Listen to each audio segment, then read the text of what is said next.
Hey guys, welcome back to my channel Kahini spy. তো সকাল থেকে উঠেই আমার মুডটা এরকম বাংলার পাঁচের মতো থাকে প্রায় প্রতিদিনই, মানে খানিকক্ষণ না কাটলে আমার মুডটা ঠিক হবে না। উঠে এই 10টা মিনিট হলো আমার নিজের টাইম। এই সময়টা না আমি কারোর সাথে কথা বলি না কিছু করি, তবে সব সময়ের জন্য এরকম মুড থাকে না, মাঝে মাঝে একটু ভালো। তো যাই হোক, আর এটা হলো আমার দুদিন আগের ব্লগ, বাট আমি কালকে আপলোড করতে পারিনি, অনেক রাত হয়ে গেছিলো, কাজবাজের মধ্যে বিজি ছিলাম।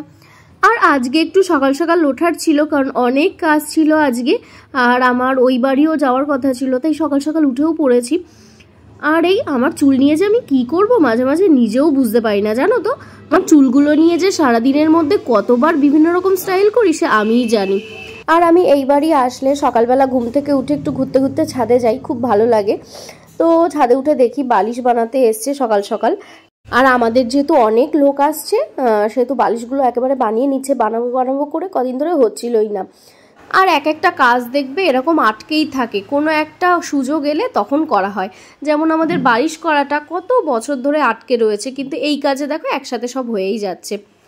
তো যাই হোক, চলো আজকে প্রচুর কাজ, এক জায়গায় দাঁড়িয়ে থেকে লাভ নেই কোনো। আর তো নিচে অনেক ঘরবাড়ি পরিষ্কার করারও আছে, সেইগুলো করে আমার বেরোতে হবে। তো আমাদের নতুন টেবিল কভার আজকে পেতে গেল। কি এটা চকলেট কালারের না নাকি? হ্যাঁ, আর তার উপর এইগুলো এখন আর আনা কে যাবে, দু রকমই আনতে পারতে, দা কে যাবে আর আনতে।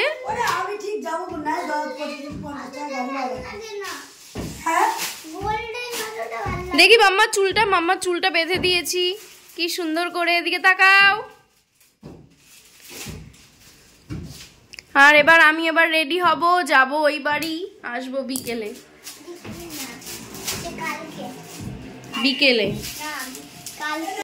তো আমি রেডি হয়ে গেছি বাড়িতে যাওয়ার জন্য। আর আমার চোখ মুখের অবস্থা দেখতেই পাচ্ছ। আমার মতো জানি না কজন এরম ভাবে থাকে, মানে না তুল পড়ে না টিপ পড়ে, এরম পাগলির মতো এলোখেলো ভাবে।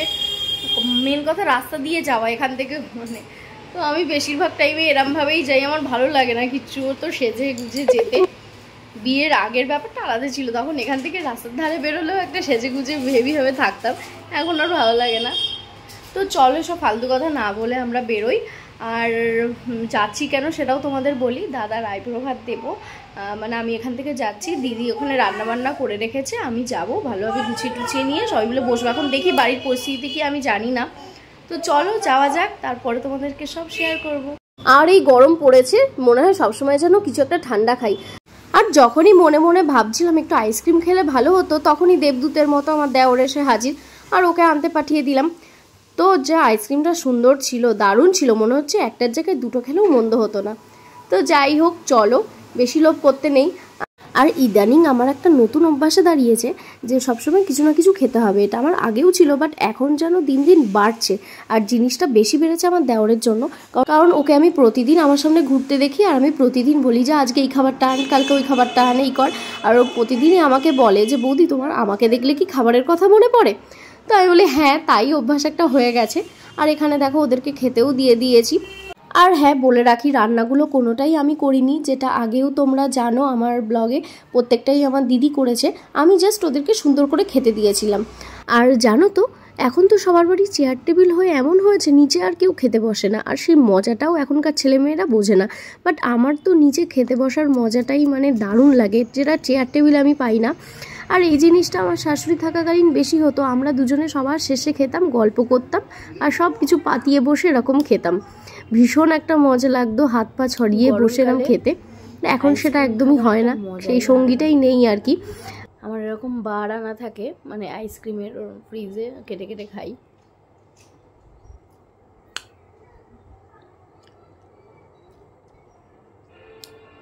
বাট আইসক্রিমটা একটু নরম হয়ে গেছে, আইসক্রিমটার টেস্টটা দারুণ, আমুল একদম বেস্ট।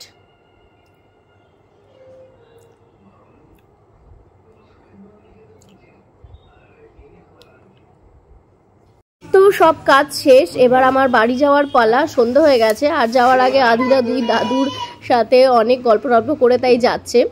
আর এখানে দেখো দাদার জন্য জামা কেনা হয়নি, মানে আইব্রো ভাত খাইয়ে দিয়েছি, অথচ গিফট কেনা হয়নি, তো সেটাই নিয়ে নিলাম এখন। আর এবার বাড়ি যাব। তো আমি অনেকক্ষণ আগেই প্রায় চলে এসেছি বাড়িতে।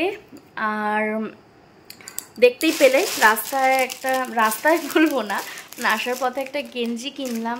দাদার জন্য হবে কিনা জানি না, যদি না হয় বা পছন্দ না হয় যে কোনো একটা, সেটা চেঞ্জ করে নেব, সেটা আমি বলে এসেছি। একা একা কিনেছি তো ওস্তাদি মেরে মানে কেনার কেউ ছিল না, আমারই যেতে হতো, মানে আমাকেই, তো যার জন্য কিনেছি। ছোট বড় হলে চেঞ্জ করবো, তোমাদের সাথে শেয়ার করব কেমন যখন এটা খুলবো।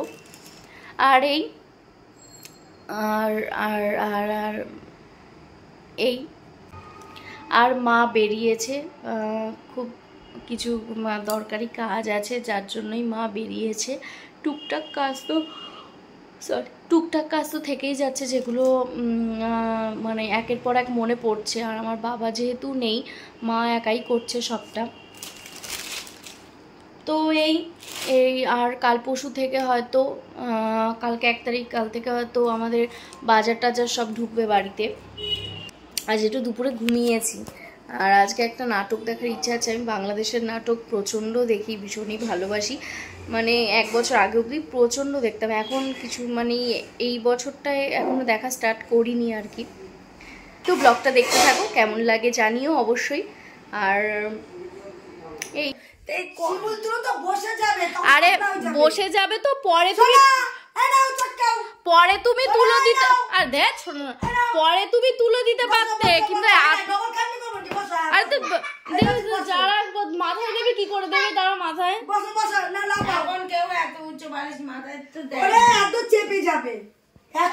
না, একদম চেপে যাবে, ঠিক বলেছে, কিন্তু ব্যাপার হলো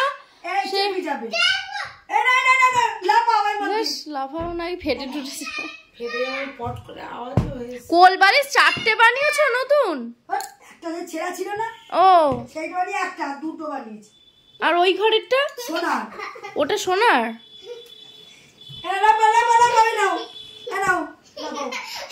বাবা কতগুলো বালিশ, সব আমাদের বালিশ নেই, বালিশ নেই। সত্যি আমাদের মাথার বালিশ ছিল না, দেখো না ডেবে, আগেকার সেই ডেবে গেছে, সে শক্ত। আর এই দুলটা তোমাদের কেমন লেগেছে তোমরা জানিও। এটা হলো বিয়ের গিফট, আর এটা হলো আমার শ্বশুরবাড়ির তরফ থেকে দেওয়া। আর এই জিনিসটা পছন্দ করে এনেছে হাতে করে শ্বশুরমশাই, তো খুবই ভালো লেগেছে সবার। তোমাদের কেমন লাগলো তোমরাও জানিও। আর বিয়ে বাড়ি বলে বুঝতেই পারছো, চারিদিকে ভীষণ আওয়াজ হচ্ছে, আমি ভয়েস দিতেই পাচ্ছি না, তো তোমরা একটু এটা ম্যানেজ করে নিও আর কি। তো যাই হোক, আর এখানে কাণ্ড দেখো, এতগুলো বালিশ নিয়ে কি করবে। আধিরার ঘর বানাচ্ছে, আর এত সুন্দর ঘর, মনে হচ্ছে আমিই ঢুকে যাই। আমিও ছোটবেলায় এরম করতাম, বালিশ নিয়ে নিয়ে ঘর বানানো। তো এই ছোটবেলার মজাগুলো বড় হয়ে যখন আধিরা দেখবে, ওরও ভালো লাগবে। এখনকার বাচ্চাদের এই একটা ভালো জিনিস, বাচ্চারা কি করে ওরা বড় হলেও দেখতে পারবে ইউটিউবের দৌলতে। বাট আমাদের সময় সেটা ছিল না, আমরা ছোটবেলায় কি করেছি না করেছি সেটা বড়দের মুখে শোনা ছাড়া আর কোনো উপায় নেই যে একটু দেখবো। ভিডিও নেই, তখন অত ফোনও ছিল না।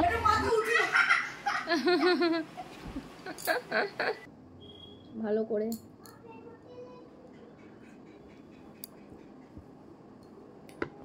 আমার চাটা একটু কড়া না হলে ভাল লাগে না।